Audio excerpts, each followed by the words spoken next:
جی السلام علیکم ورحمۃ اللہ وبرکاتہ۔ یہ جی محترم بھائی نے ایک پوسٹ بھیجی ہے جس میں ایک دعا لکھی ہے کہ رسول اللہ صلی اللہ علیہ وسلم یہ دعا کیا کرتے، اللہم انی اعوذ بک من الاربع، من علم لا ينفع ومن قلب لا یخشع ومن نفس لا تشبع ومن دعاء لا یسمع۔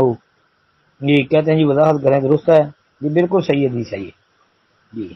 یہ ابو داود ابن ماجہ کا حوالہ ہے، اور ابو داود ابن ماجہ کے علاوہ یہ مستدرک حاکم کے اندر بھی موجود ہے جی۔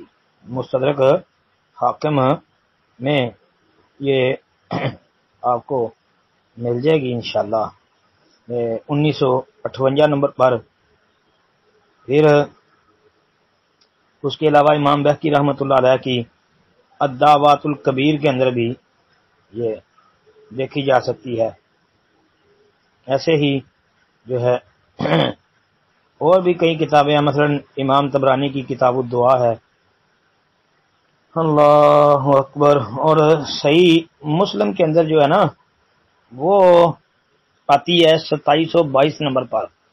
تو یہ پوسٹ کے اندر جو الفاظ ہیں آخری وہ ہے ومن دعائل لا یسمع جی، ابن ماجہ وغیرہ میں یہ الفاظ ہیں، اور صحیح مسلم میں آخر میں الفاظ ہے ومن دعوت لا یستجاب لہا۔ تو مطلب ایک ہی ہے، لا یسمع کا مطلب یہی ہے، لا یستجاب جی۔ صحیح ہے جی۔ السلام علیکم ورحمۃ اللہ وبرکاتہ۔